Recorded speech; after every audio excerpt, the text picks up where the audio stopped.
Hello everyone, once again welcome back to my channel.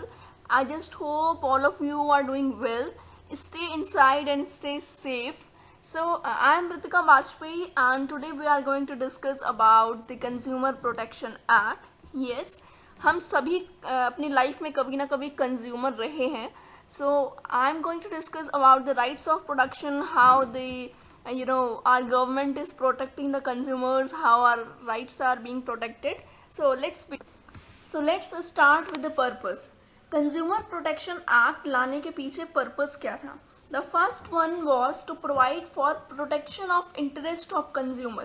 Consumer के interest को protect किया जा सके, सबसे पहला पर्पस ये था. And the second was to establish authorities for timely and effective administration and settlement of consumer disputes.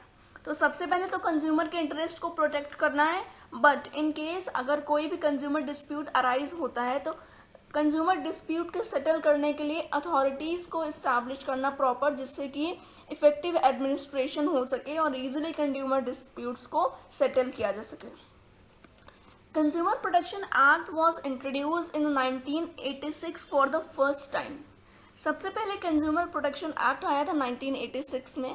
उसके बाद अमेंडमेंट हुआ in the year of 2002 and recently in the 2019 the act replaced all the previous acts, and now the only act that is there for the consumer protection is Consumer Protection Act 2019, and it was introduced by the Minister of Consumer Affairs, Food and Public Distribution, Mr. Ram Vilas Paswan on July 8, 2019. So 8 जुलाई 2019 को mister Ram Vilas Paswan ने introduce किया था नया consumer protection act 2019.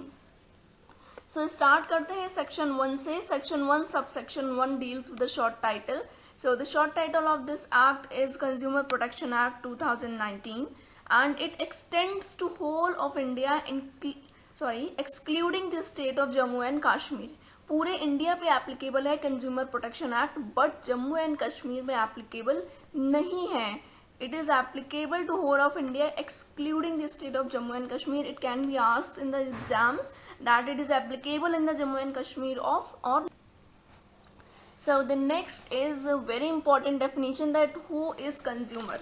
So while we are discussing about the Consumer Protection Act, so we must know that who is consumer. हम consumer किसको कहेंगे? So section 2 subsection 7 के according वो पर्सन जो गुड्स को बाय करता है for a consideration means payment करके, मनी पे करके गुड्स को बाय सेलर से बाय कर रहा है, which has been paid or promised to be paid or partly promised. Means या तो पैसा पूरा पे कर दिया है या तो फिर पे करने का प्रॉमिस किया है, या कुछ अमाउंट अभी पे कर दिया है और कुछ अमाउंट बाद में पे करने का प्रॉमिस किया है, तो he will be known as the consumer. Second, a person who use or consume the goods with the permission such of person who paid for the goods. अब जिस पर्सन ने गुड्स का पेमेंट किया है उसकी परमिशन से अगर कोई दूसरा पर्सन उसे यूज कर रहा है तो उसे भी कंज्यूमर कहेंगे. तो सबसे पहले वो पर्सन जिसने गुड्स का पेमेंट करके गुड्स को खरीदा है उसे कंज्यूमर कहेंगे. सेकेंड पॉइंट था कि जिसने गुड्स खरीदा है उसके परमिशन से अगर कोई दूसरा पर्सन यूज कर रहा है ना, उसको भी हम कंज्यूमर ही कहेंगे. फॉर एग्जाम्पल, घर पे आपके पेरेंट्स कोई गुड्स परचेज करके लाए बट उनको कंज्यूम आपने किया, तो यहाँ पे क्या था, परमिशन थी आपके पेरेंट्स की, उनकी सहमति के बाद ही आपने उन गुड्स को यूज किया है जिसके लिए पेमेंट आपके पेरेंट्स ने किया था, तो आप भी उस केस में कंज्यूमर हो गए. And it does not include a person who obtains such goods for resale और एनी कॉमर्शियल पर्पस. अब अगर गुड्स को रीसेल के लिए परचेज किया जा रहा है, फॉर एग्जाम्पल मैंने गुड्स खरीदे शॉपकीपर से और मैंने किसी और को जो है वो सेल कर दिया, जिसको सेल किया वो फाइनल कंज्यूमर को सेल करेगा, तो मैंने सिर्फ रीसेल के पर्पज से खरीदे थे, मैंने उनका यूज तो किया ही नहीं. So I will not will not be included in the definition of consumer. अब हम होलसेलर और रिटेलर का एग्जाम्पल लेते हैं. तो जब रिटेलर होलसेलर से गुड्स परचेज कर रहा है तो वो खुद कंज्यूम करने के लिए नहीं कर रहा है, वो रिटेलर आगे उन गुड्स को सेल करेगा. तो रिटेलर ने क्योंकि रीसेल के लिए गुड्स परचेज किए, कॉमर्शियल पर्पस के लिए गुड्स को परचेज किए, तो उसे एज अ कंज्यूमर कंसीडर नहीं करेगा लॉ. और सेम केस सर्विसेज के साथ है, जैसे हमने ऊपर डिस्कस किया कि अगर गुड्स को परचेज किया है, उनका पार्शियल पेमेंट किया है या पेमेंट करने का प्रॉमिस किया है, तो same is the case with service. Okay, और सर्विस में भी अगर जिस पर्सन ने सर्विस का पेमेंट किया है उसकी परमिशन से कोई दूसरा पर्सन सर्विस को यूज कर रहा है तो वो भी कंज्यूमर कहलाएगा। Next is the clarification of the consumer. जो भी हमने डेफिनेशन पढ़ी अभी कंज्यूमर की, उस डेफिनेशन से 3 बातें तो क्लियर हो गई। सबसे पहला कि ये एक्ट गुड्स और सर्विसेज दोनों पे ही एप्लीकेबल है। दूसरी बात ये कि इस एक्ट के जितने भी प्रोविजंस हैं वो पार्ट पेमेंट पे भी एप्लीकेबल हैं। मींस अगर आपने कुछ पेमेंट अभी किया है और कुछ बाद में पे करने का प्रॉमिस किया है तो भी आप कंज्यूमर कहलाएंगे, और कोई भी अगर डिस्प्यूट अराइज होता है या कोई कंज्यूमर को प्रॉब्लम हो रही है गुड्स से, जिस पर्पस के लिए गुड्स लिए थे वो पर्पस फुलफिल नहीं हो रहा, तो कंज्यूमर सूट फाइल कर सकता है, कंप्लेन लॉन्च कर सकता है। And the last is the act protects not only the buyer but the user also। तो जो पर्सन गुड्स को बाय कर रहा है, पैसे देके खरीद रहा है, वो तो कवर है ही, साथ में वो पर्सन जो कि बायर की परमिशन से गुड्स को यूज कर रहा है, जो एक्चुअल में कंज्यूम कर रहा है, वो भी कंज्यूमर की डेफिनेशन में इंक्लूडेड है। मीन्स वो भी अगर चाहे उसे गुड्स की क्वालिटी में, क्वांटिटी में कोई भी प्रॉब्लम आ रही है ऐसी जो कि पहले से डिफाइंड नहीं थी, तो वो भी क्लेम कर सकता है अपने इंटरेस्ट के लिए। And the next is what is complaint. तो सेक्शन 2 सबसेक्शन 6 के अकॉर्डिंग ऐसा कोई भी रिटन एलिगेशन जो कि फॉलोइंग सिचुएशंस में लगाया जाता है, ये जो भी पॉइंट्स दिए हुए हैं, 5 पॉइंट्स दिए हैं, तो ऐसे सिचुएशन अगर कंज्यूमर के साथ होती है तो वो अगर रिटन एलिगेशन फाइल कर रहा है उसे कंप्लेंट कहते हैं under the consumer protection act 2019। So देखते हैं पॉइंट्स में क्या लिखा है। The very first is an unfair contract or the restrictive trade practice has been adopted by any trader or the service provider. कोई भी ट्रेडर या सर्विस प्रोवाइडर कोई अनफेयर कॉन्ट्रैक्ट कर रहा है या रिस्ट्रिक्टिव ट्रेड प्रैक्टिसेस को अडॉप्ट कर रहा है तो उस केस में कंज्यूमर कंप्लेंट फाइल कर सकता है। Second, the goods bought by him or agreed to be bought by him suffer from 1 or more defects. तो सेम सिचुएशन गुड्स के साथ भी है और सर्विसेज के साथ भी कि गुड्स या सर्विस को खरीद लिया गया है या अवेल कर लिया गया है, या फिर गुड्स को परचेज करने के लिए या सर्विसेज को अवेल करने के लिए एग्री हो गया है कंज्यूमर, बट क्या है कि उसमें कोई एक या एक से ज़्यादा डिफेक्ट है गुड्स में या सर्विसेज में कोई डिफिशियंसी है, तो उस केस में भी कंज्यूमर कंप्लेंट फाइल कर सकता है। And the next is charged for the goods for or the services in a price excess of the price printed. अब जो प्राइस ऑलरेडी प्रिंट है गुड्स पे या सर्विसेज को जो प्राइस ऑलरेडी म्यूचुअल कंसेंट से एग्री हो गया कर दिया गया है बाय द सेलर, या प्राइस पहले से डिफाइन है किसी भी पर्टिकुलर सर्विस का, तो उन गुड्स या सर्विसेज के प्रिंटेड प्राइस या पहले से डिसाइडेड प्राइस से ज़्यादा प्राइस अगर सेलर चार्ज कर रहा है कंज्यूमर से तो भी कंज्यूमर कंप्लेंट फाइल कर सकता है। ऐसे आपने पहले कई बार टीवी में एड्स देखे होंगे कि जो भी retail price, maximum retail price आपके किसी भी गुड्स में प्रिंट होता है उससे ज़्यादा प्राइस अगर कोई कंज्यूमर आपसे लेता है तो आप उसके अगेंस्ट सूट फाइल कर सकते हैं। And the last is the goods which are hazardous to life and safety when used are being offered for sale to the public in contravention of standards relating to safety of such goods।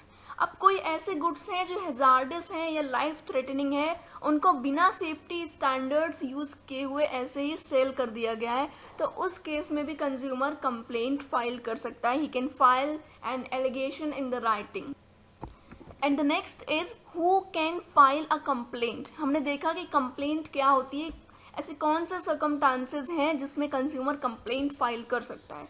अब complaint कौन कौन file कर सकता है, क्या सिर्फ consumer करेगा या कोई और भी कर सकता है। सो सेक्शन 2 सबसेक्शन 5 के अकॉर्डिंग कोई भी consumer, registered consumer association, central और state government, central authority, 1 or more consumer, एक या एक से ज़्यादा कंज्यूमर, या फिर कंज्यूमर का लीगल रिप्रेजेंटेटिव या पेरेंट और legal guardian of consumer. In case अगर कंज्यूमर माइनर है तो उसके पेरेंट या लीगल गार्जियंस कंप्लेन फाइल कर सकते हैं. So these are the persons who can file. So now let's discuss the important definitions given under the Consumer Protection Act. तो सबसे पहले definition है goods की. It is defined in the section 2 subsection 21. So यहाँ पे goods का मतलब है वो सारी ही property जो कि movable है, सारी movable property and include food defined in the Food and Safety Standard 2006. So goods की डेफिनेशन में सारी मूवेबल प्रॉपर्टीज इंक्लूडेड है, प्लस फूड भी इंक्लूडेड है. एंड फूड से रिलेटेड जितने भी प्रोविजंस है, फूड की सेफ्टी से रिलेटेड स्टैंडर्ड, क्वालिटी कैसी होनी चाहिए, सारे ही प्रोविजंस डिफाइंड है food and safety standard act 2006 में. अब बात करते हैं सर्विसेज की. तो सर्विस डिफाइंड है सेक्शन 2 सबसेक्शन 42 में. सर्विस का मतलब वो सारी ही services like banking, finance, insurance, transport, processing or supply of electrical or other energy, telecom, boarding or lodging or both, housing connection, entertainment, amusement or spreading of the news or other information.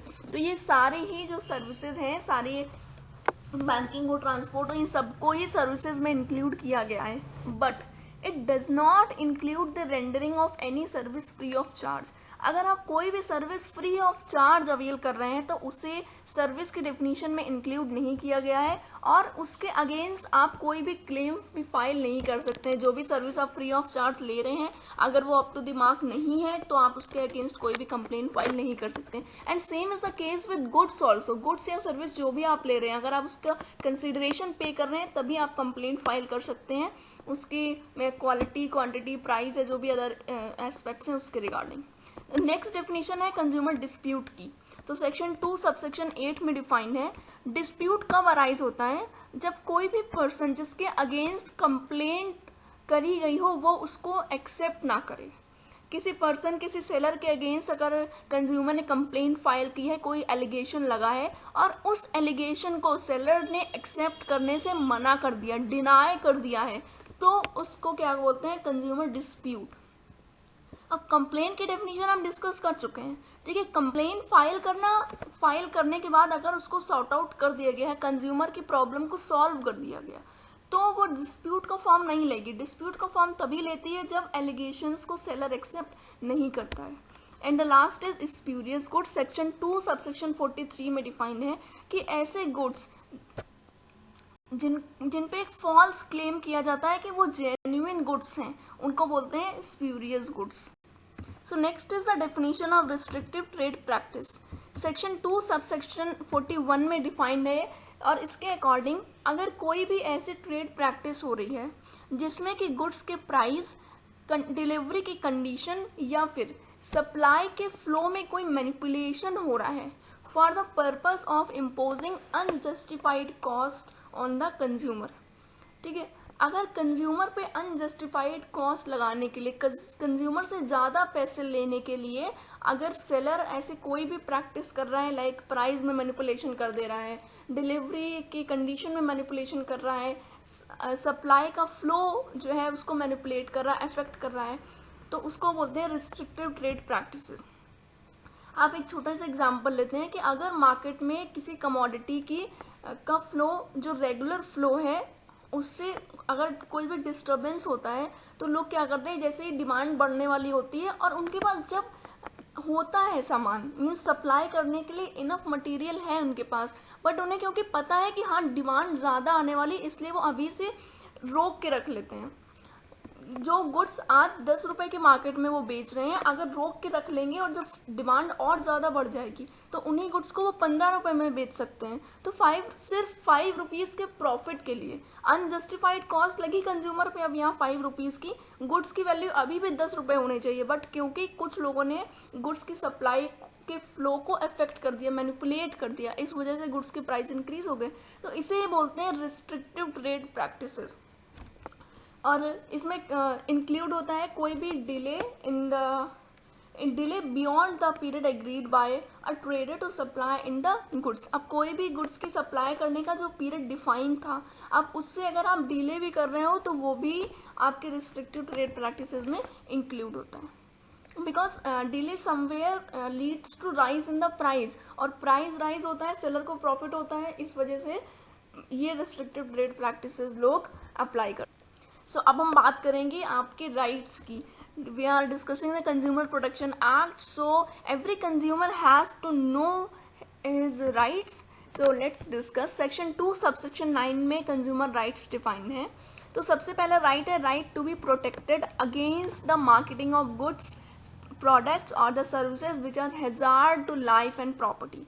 अब कोई भी ऐसे goods and services हैं जो आपकी life के लिए hazards हैं, लाइफ थ्रेटनिंग है, तो उनकी मार्केटिंग हो रही, जब उनकी मार्केटिंग की जा रही है तो आप इस क्लॉज को डिफाइन करिए। कंज्यूमर को आपको कंज्यूमर को प्रोटेक्ट करना है। ये सेलर की ड्यूटी है जो सप्लाई कर रहा है, उस ट्रेडर की ड्यूटी है, और कंज्यूमर का ये राइट है कि उसे प्रोटेक्ट किया जाए, उसे पहले से पता हो, बताया जाए कि हाँ ये गुड्स या ये सर्विसेज लाइफ थ्रेटनिंग है, तो आपको ये यूज़ करते समय कौन कौन सी सेफ्टी स्टैंडर्ड्स को फॉलो करना चाहिए। Second is right to be informed, right to inform about the quality, quantity, potency, purity, standard and the good and the price of goods, products and the services।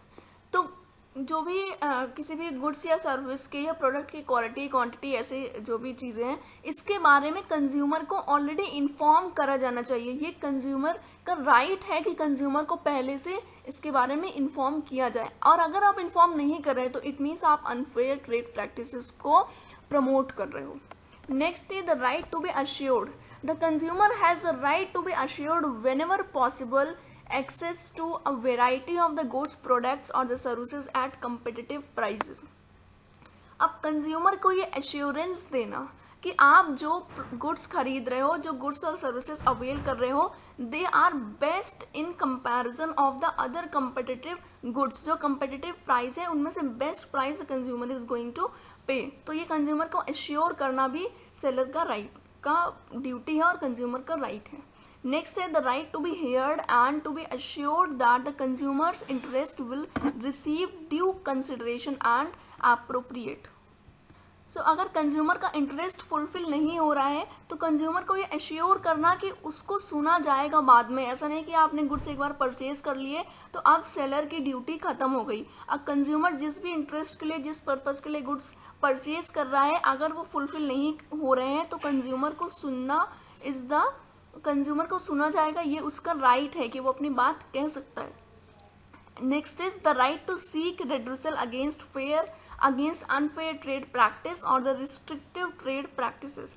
अब अगर कोई भी unfair trade practice हुई है consumer के साथ तो consumer को के पास ये राइट है कि उसका रेड्रेसल, उसका जो भी सोल्यूशन है वो कंज्यूमर को मिले। Next the last is the right to consumer awareness. Consumer का ये भी राइट है कि उसे प्रॉपर अवेयरनेस दी जाए regarding all the clause, all the things related with the good services or the. So here we have covered all the important definitions of the Consumer Protection Act. So now moving towards the Consumer Protection Council defined in the Chapter 2 of Consumer Protection Act 2000. So next is Consumer Protection Council. Consumer Protection Act 2019 में Consumer Protection council को basically 3 levels पे बनाया गया है, central level council, state level council and the district level council. So we will study in a comparative way so that we can understand each of the council and compare and find the difference between them. So सबसे पहले जब हम central level के council की बात करते हैं तो ये फॉर्म होती है बाय द सेंट्रल गवर्नमेंट, वहीं स्टेट लेवल काउंसिल फॉर्म होती है बाय द स्टेट गवर्नमेंट और डिस्ट्रिक्ट लेवल काउंसिल भी स्टेट गवर्नमेंट ही फॉर्म करती है. तो जब बात आती है फॉर्मेशन की तो central level council central government form कर रही है और state level and district level ये दोनों लेवल्स पे काउंसिल का फॉर्मेशन हो रहा है by the state government. Second आते हैं कि काउंसिल का चेयरमैन कौन होगा. तो सेंट्रल लेवल काउंसिल पे जो minister in charge of consumer affairs है in the central government, central government में जो कंज्यूमर अफेयर्स का मिनिस्टर होगा वही सेंट्रल लेवल काउंसिल का चेयरमैन होगा. अब स्टेट लेवल पे जो स्टेट गवर्नमेंट का कंज्यूमर अफेयर मिनिस्टर होगा वो एज अ चेयरमैन वर्क करेगा और डिस्ट्रिक्ट लेवल पे जो कलेक्टर होगा डिस्ट्रिक्ट का वो एज अ चेयरमैन वर्क करेगा. नेक्स्ट बात आती है मीटिंग की. तो सेंट्रल लेवल काउंसिल जितनी भी बार चाहे वो मीटिंग कर सकती है, but at least once in a year is mandatory, साल में एक बार मीटिंग करना मैंडेटरी है। Same is with state level, state level council को भी साल में 2 बार मीटिंग करना कंपलसरी है और डिस्ट्रिक्ट लेवल को भी साल में 2 बार मीटिंग्स करना कंपलसरी है। Maximum number of the meetings पे कोई रिस्ट्रिक्शन नहीं है, but minimum at least central level को एक बार, स्टेट और डिस्ट्रिक्ट लेवल को साल में 2 बार मीटिंग्स करना कंपलसरी है। अब बात करते हैं ऑब्जेक्ट की। तो सेंट्रल लेवल का ऑब्जेक्ट है कि to render advice on promotion and protection of consumer rights under this act. So consumer के राइट्स को, कंज्यूमर के प्रोटेक्शन को लेके कंटिन्यूअस एडवाइस करना सेंट्रल को और उसका प्रमोशन करना, ये काम होता है सेंट्रल लेवल काउंसिल का। जब हम स्टेट लेवल काउंसिल की बात करते हैं तो स्टेट लेवल काउंसिल का भी यही काम है कि वो कंज्यूमर के राइट्स को प्रोटेक्ट करने के लिए प्रमोशन करे, एडवाइसेस दे, किस तरह से हम कंज्यूमर प्रोटेक्शन को और इंक्रीज कर सकते हैं, कैसे इंश्योर कर सकते हैं कंज्यूमर प्रोटेक्शन। तो ये सारी एडवाइसेस दी जाएंगी स्टेट गवर्नमेंट को। नेक्स्ट जब बात करते हैं हम डिस्ट्रिक्ट लेवल काउंसिल की, तो डिस्ट्रिक्ट लेवल काउंसिल भी सेम वर्क करती है, बट वो with in a district act कर रही है। सो अगर हम बेसिक डिफरेंसेस फाइंड करना चाहें तो सेंट्रल लेवल काउंसिल जो है वो बिकॉज सेंट्रल लेवल पे वर्क कर रही है तो ओवरऑल एडवाइजरी होगी। स्टेट लेवल काउंसिल का जो भी ऑब्जेक्ट है कि कंज्यूमर के राइट्स को प्रोटेक्ट करना और उन्हें प्रमोट करना विद इन द स्टेट, और district level council district level पे वर्क करेगी। So these were the different levels of the consumer level council. So here we have covered a baseline of Consumer Protection Act 2019. It was just the part 1. In the upcoming session, I am going to discuss with you a detailed process of filing the complaint and the different forums for the settlement of consumer disputes. So stay tuned to my channel and don't forget to subscribe the channel and hit the bell icon so that you can get the upcoming notifications regarding the session. So thanks for watching everyone. See you in the next session.